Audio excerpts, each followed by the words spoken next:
tem muito mais coisa para ser dita. Infelizmente a gente tem um tempo limite para essa videoaula. Quem sabe a gente depois tem a oportunidade de separar os assuntos para poder ser um pouquinho mais específico. Eu separei o assunto equalizador porque é bem importante, é uma coisa que a gente usa muito no nosso dia a dia e é isso que eu queria falar agora. O equalizador dessa mesa são esses 4 botões amarelos aqui, esses 4 knobs, giratórios. O primeiro, e é sempre assim, é o dos agudos. Sempre você vai ver as coisas dispostas na mesa de som assim, agudo para o grave. Aí se eu tenho um equalizador com 4 deslizantes como esse, vai ser agudo, médio e grave.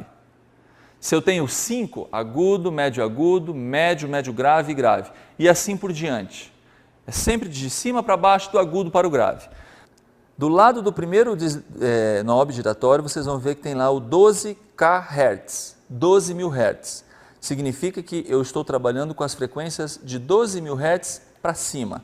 Ouçam o resultado quando eu aumento. Está vendo como minha voz está ficando bem mais estridente, bem mais ardida? E olha quando eu tiro, eu estou tirando o agudo. Aí vai ficando velado, um som bem escuro.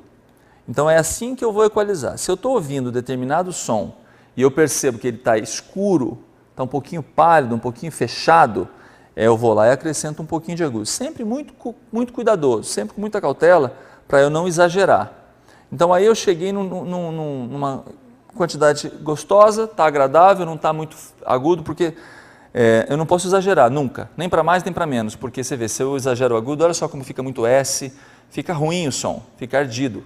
E o agudo principalmente é uma frequência que cansa muito o ouvido da gente, então tem que ser bem cauteloso. Cheguei num ponto? Beleza.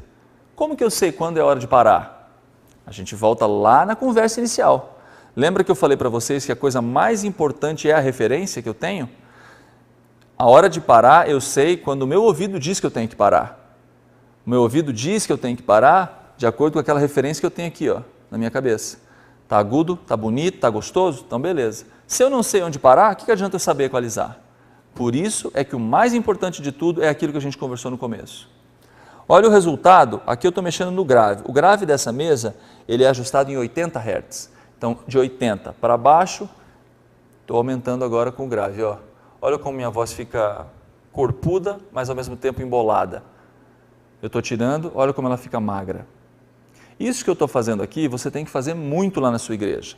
Pega um dia à tarde, pega o microfone, fica falando nele e manipulando o equalizador para você pegar intimidade.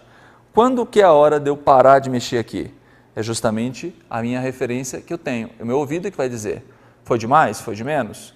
Quando que eu sei quando está bom? Não tem um medidor. O meu medidor está aqui. Então eu, ouvindo, vou dizer, agora ficou um bom peso, um bom corpo, não tem muito, nem tem menos. Deixei para o final uma particularidade. Essa mesa aqui, eu inicialmente tinha dito que tinha, eu disse que tinha agudo, médio e grave. Por quê? Porque o médio dela, a região ali do meio do nosso espectro sonoro, ela é composta por 2 botões. Esse aqui acrescenta ou tira determinada frequência e esse aqui de baixo ajusta qual frequência. Aqui eu tenho tudo calibradinho. O médio dessa mesa, ele é bem grande. Ele vai de 100 Hz, passando pelo 250, pelo 800, pelo 1700 para o 8000. Eu acrescento a frequência. Nesse momento eu estou acrescentando 800 Hz. Aí olha só como muda a minha voz. Eu estou fazendo uma varredura, 8.000 Hz, e agora baixando, indo até o 250, 100. Está vendo? Então o que acontece? Eu detecto pelo meu ouvido qual frequência está me faltando ou está me sobrando, e eu venho aqui e calibro através desse botão essa frequência, e aqui eu acrescento ou tiro o tanto que eu preciso dessa frequência. Tudo com relação à equalização vai depender do seu treinamento. É muito difícil a gente conseguir fazer a coisa ficar simples se você não tem o seu treinamento. O treinamento consiste em criar referência para você saber quando começar e quando parar. O treinamento consiste em você pegar um microfone e ir lá num salão da sua igreja, num determinado dia onde não está tendo culto, e ficar manipulando o equalizador, tanto com a própria voz quanto com algum CD. Você põe um CD para tocar e fica mexendo lá, para você ver justamente aquilo que você precisa fazer quando a situação real acontecer. Se você pega uma pessoa que tem uma voz que precisa um pouco de agudo, a hora que essa pessoa começar a falar, você vai conseguir verificar que você precisa fazer um ajustezinho no agudo. É uma coisa que você tem que experimentar, é uma coisa sua com o equipamento, é uma maturidade que você vai adquirir. Quando você tem essa maturidade, muitas dessas coisas são automáticas, você nem pensa mais, você segue o seu instinto, o seu ouvido. Mas inicialmente você tem que racionalizar um pouquinho e aprender a manipular o equalizador para você poder chegar nos resultados e principalmente fazer com que o todo soe bonito.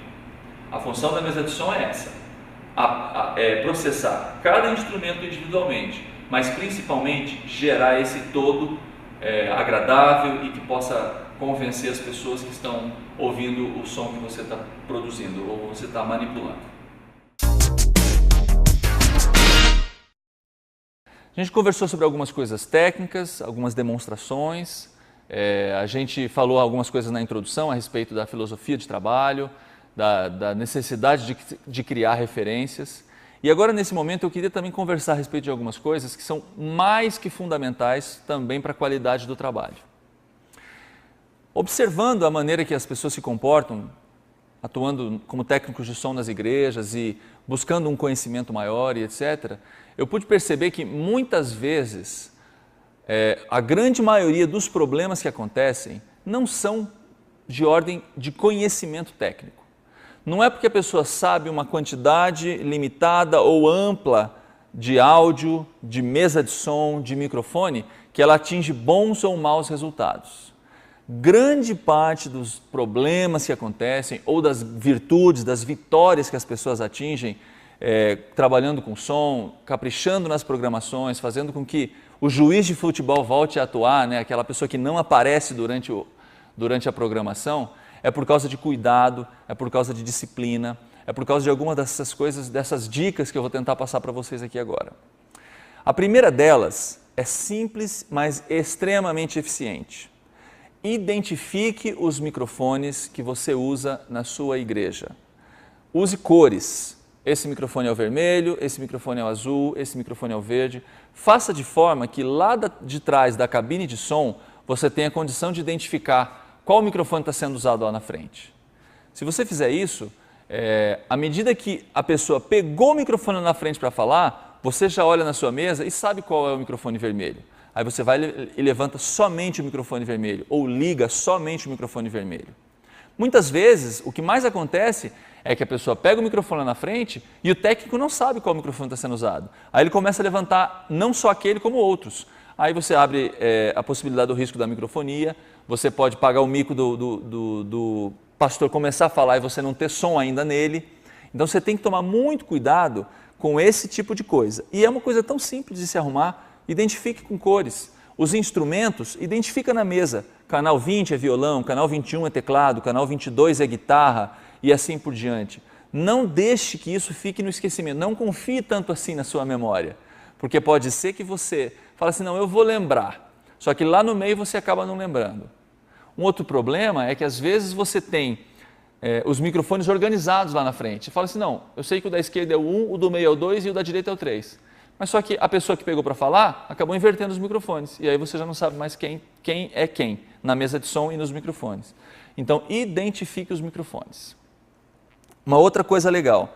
O que eu devo fazer quando eu estou na mesa de som trabalhando? Eu devo ficar conversando com o meu companheiro?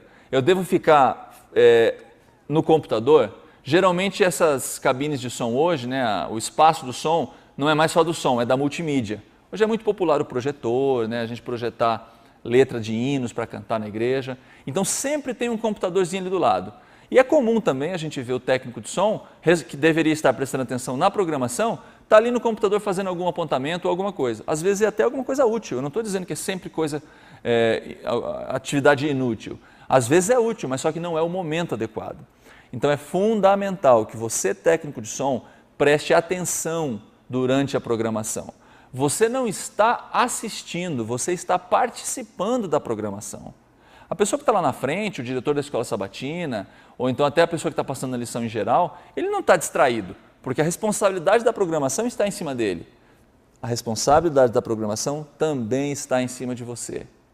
Não fique desatento, não fique fazendo outras coisas, não fique conversando. Se você estiver com a cabeça na programação, com o olho no que está acontecendo, a possibilidade de você cometer um erro e estragar, entre aspas, de certa forma a programação é muito menor.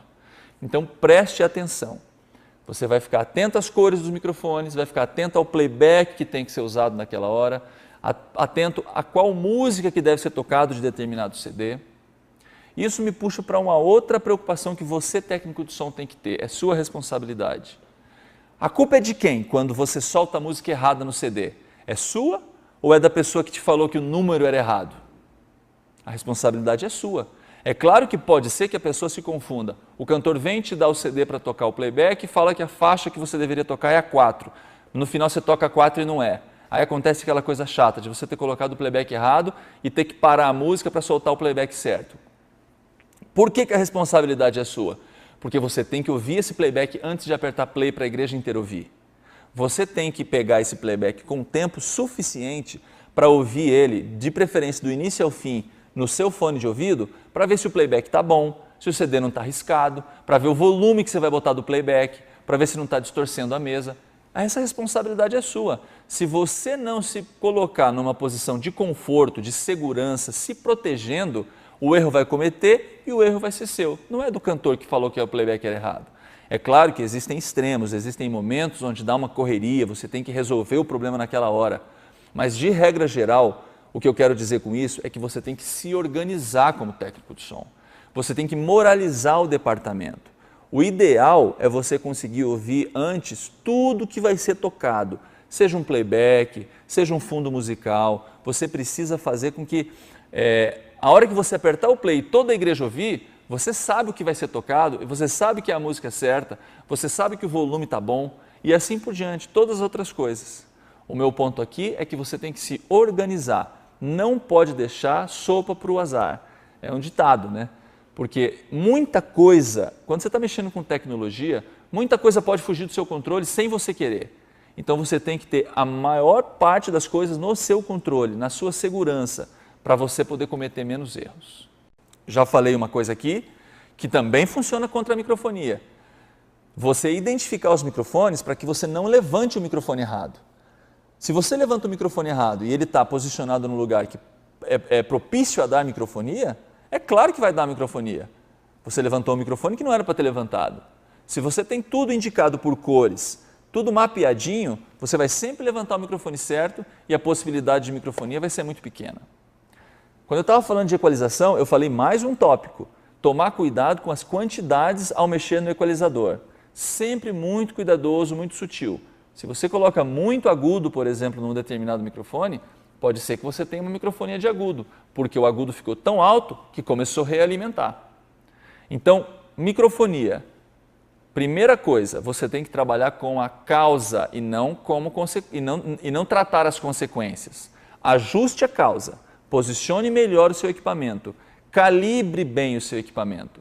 Gasta um tempo no domingo lá, ajustando o perfeito volume do microfone, até onde eu consigo ir aqui com esse canal antes de ter algum problema.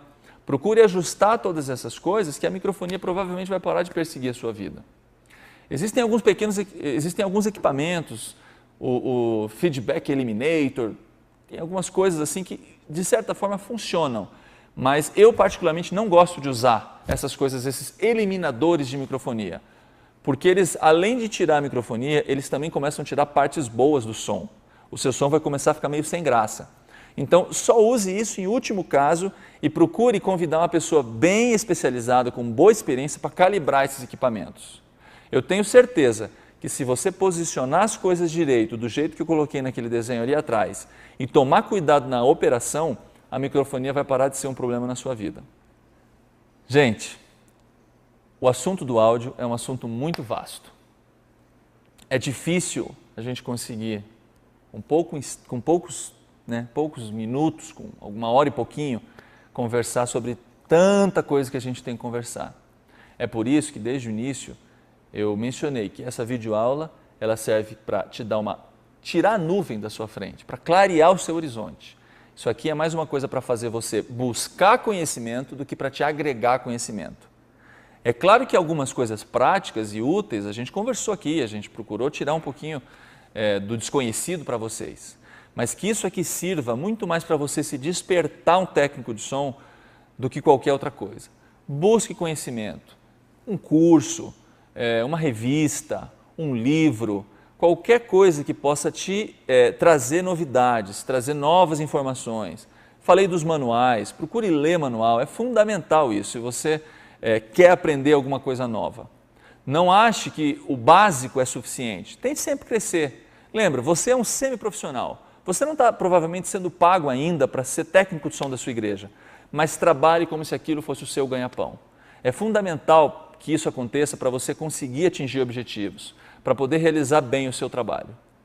Eu vou deixar aqui 2 contatos, vou deixar o meu e-mail e o meu perfil no Twitter para você, se você tiver alguma dúvida, quiser trocar alguma ideia. Dentro da minha possibilidade, como eu falei, o meu trabalho não é exatamente esse, eu sou um profissional de estúdio, mas dentro do que eu puder, eu vou poder tentar te ajudar, vou te tentar orientar de alguma forma.